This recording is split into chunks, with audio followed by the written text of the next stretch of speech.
In our last episode, we found ourselves all alone in the desert. This time around, we find ourselves at some pretty incredible hot springs. We have a little talk about how we stay connected with family and friends when we're off the grid, and we explore ourselves a couple of ghost towns.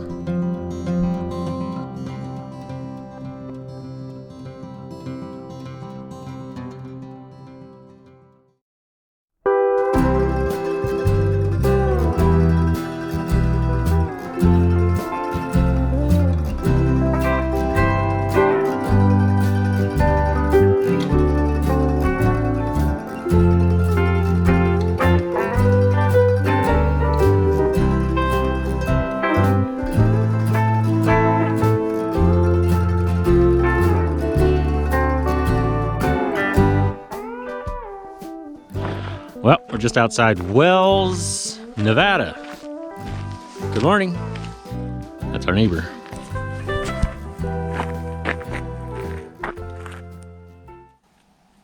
What's happening? You want someone to let you out? Yeah. He doesn't like to be a caged animal. Nobody likes that. Well, we're just outside Wells, Nevada. It's balmy 38 degrees out. And we're on the hunt for some hot springs. We actually tried to get there last night, but the road getting there was a little sketchy for our little home on wheels. So we had to back out, I don't know, maybe a quarter mile, because there was no place to turn around. So we found a spot to camp for the night, and now we're going in on foot. Should be pretty sweet though. It's gorgeous out here. And so, with the promise of some nice, warm, toasty hot springs, we braved the cold and the path our little home on wheels wouldn't cross, and worked our way up into a pretty gorgeous canyon.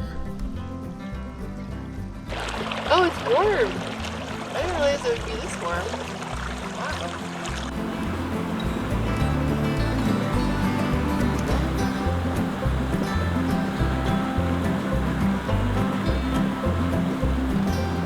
If you got a vehicle that can get you out up these roads, there's some pretty awesome camp spots out here. Look at this.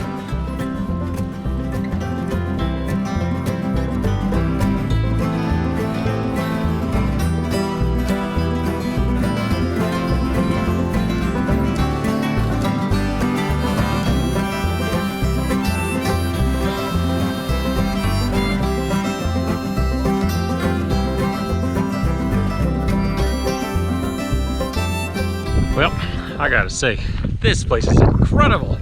We haven't even made it to the hot springs.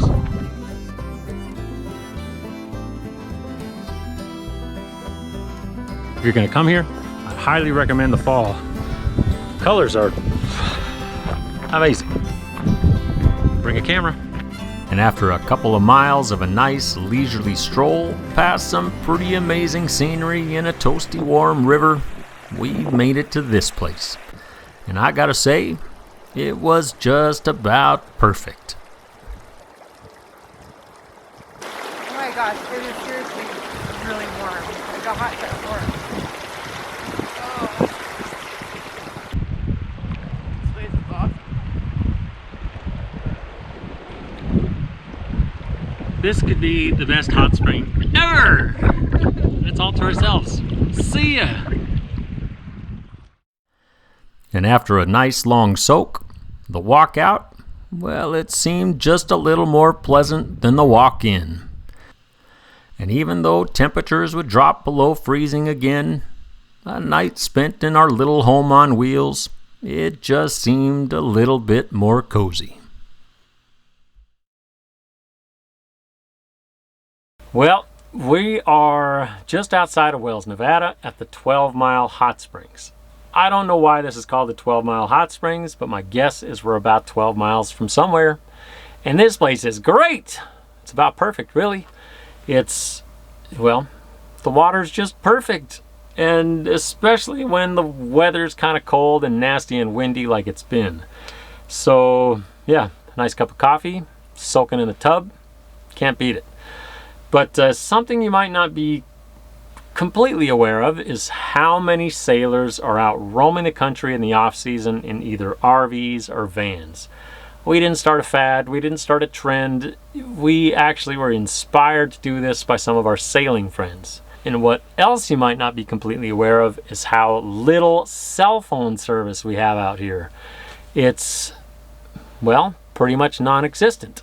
For the last 2.5 to 3 weeks, we've been roaming around in this little van.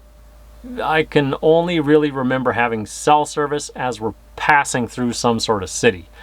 The rest of the time, nothing. Nothing! So, today I think we should talk about communication, because I get asked about it all the time. When we're out here, out in the boonies, off the grid, this is what we use to keep in contact with family and friends. This right here is a Garmin InReach. I don't really want to get into a whole lot of detail about this thing, so I'll put a link down in the video description. You can check it out, get more info if you want, but I will say we're not paid advertisers. We don't get anything for showing you this. I'm just telling you this because this is what we use. This is a satellite-based communication device.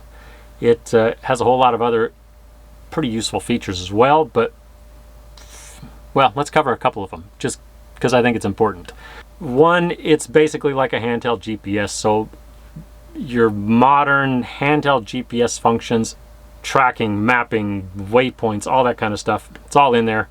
Beyond that, if you have family and friends back home that you want to be able to keep tabs on you, you can set up a web page through Garmin. It's free with your service that plots you on a map, and you can share as much info as you want. While we're sailing on the boat, we use this thing all the time. Partly so we can keep a track going, so people back home, family and friends, they can follow us in real time, see exactly where we're at. But even more importantly, it's this button right here. It's got an SOS button that, well, as sailors or if you're adventurers way out in the boonies, it's pretty nice to know that through the power of satellites up in space, you can contact somebody to help you out as quickly as possible. So, like I said, when we're sailing, this thing is on all the time, just mainly for the tracking function and for this SOS thing.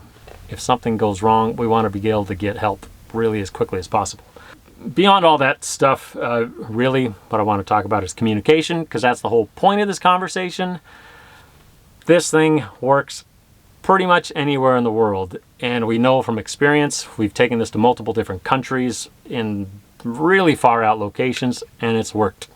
But I will say this thing is pretty slow. It's not like your cell phone when you're connected to high-speed internet. You hit a button and your message is gone. This sends your message up into space, so it takes a little while. And it takes a little while for your incoming messages to come back. It's the way it goes, but it works and it's fairly affordable. We pay about $60 a month with taxes included for an unlimited texting and email plan. $60 a month. It's pretty good peace of mind, especially when we know we have that SOS function. And really beyond just the van and sailing, we use this thing all the time when we're hiking or biking or rock climbing or whatever it is. If we're out in the boonies, this comes with us. It's peace of mind. But really the whole point of all that conversation is because we just use this. This place we're in right now is so great, we invited some friends to come along with us. A couple of our sailing friends are out in their vans within a handful of miles from us. We thought they might enjoy this place too. Send a message. And they're coming tomorrow! That's pretty great. Everything's better with friends. So I think we're going to hang out here for a couple of days. Soak in the tub for a bit. Just live a good life. See you later. With a day to kill before our friends would show up, we made the short drive out into the desert to find ourselves a ghost town. Because one of my favorite things to do when we're out exploring in the wild, wild west is to get down and dirty and up close and personal with a bit of history. And the Metropolis ghost town, it fit the bill nicely.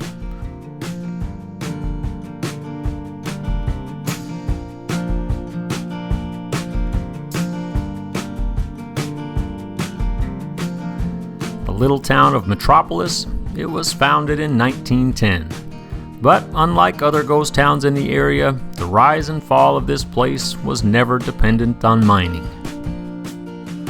The town's fortune, it was dependent on agriculture.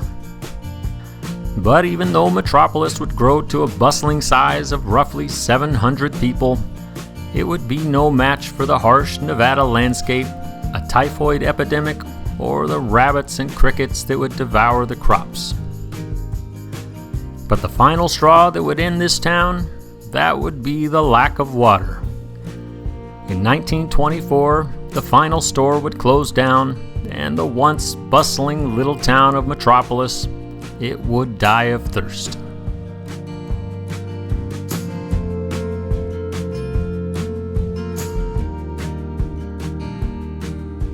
And after a pretty interesting history tour, another nice long soak in the hot springs, and another great night in our little home on wheels, the next morning, in came our old friends from SV Mola Mola.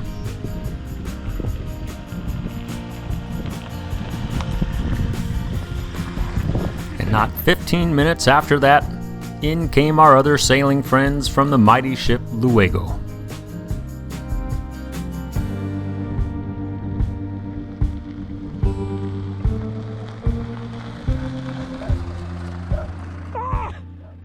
And with the team in place, well, you guessed it, we were off to the hot springs.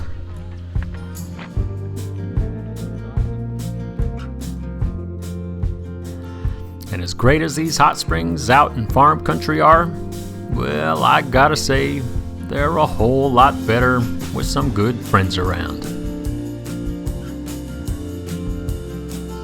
But with some colder, wetter, and windier weather coming our way, the next morning, we were out of here, but not before powering up with a good, hearty breakfast.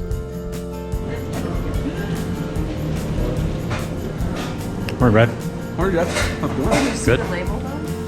No, we don't want to advertise too much. Oh, okay. Yeah, I got you. This is a new thing to the northern states.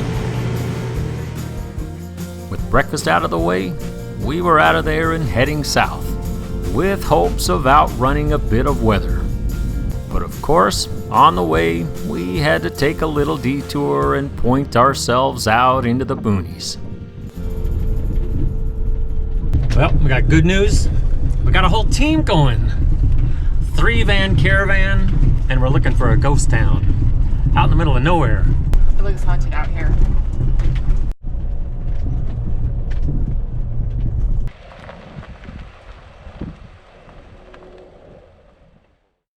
Well, I think we found the town of Curry.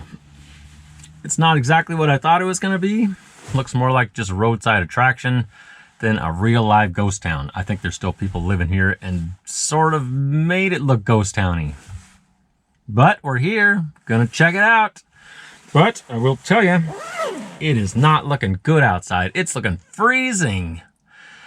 I think it actually might snow. So this is gonna be a quick little poke around this town, and then we're out, heading south, looking for warmer weather. I don't think we know where we're gonna end up tonight, and that's kind of how we roll. We'll figure it out on the way, and that's kind of really the fun of it. A little adventure every day. But quick stop, and then we're out.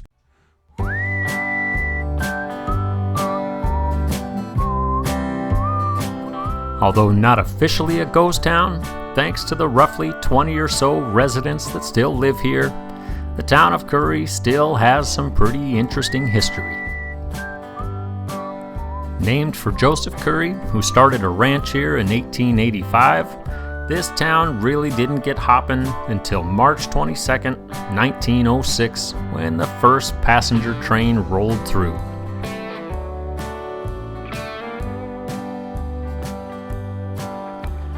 Thanks to that train, between 1906 and 1941, nearly 4.6 million people would pass through this tiny little town.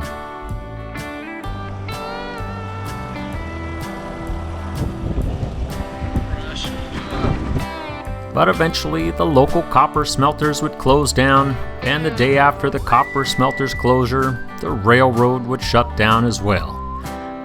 And as you can imagine, with the railroad no longer in operation, traffic to this itty-bitty town, it came to a standstill. But now, other than some pretty interesting history and little bits of memorabilia, there's not a whole lot left to the little town of Curry.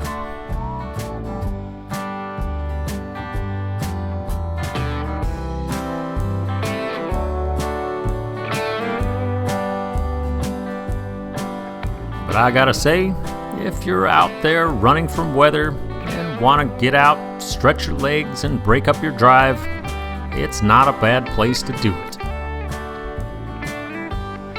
But that's about it for this episode. Thanks for watching. We'll see you next time. The other good news? We got donuts!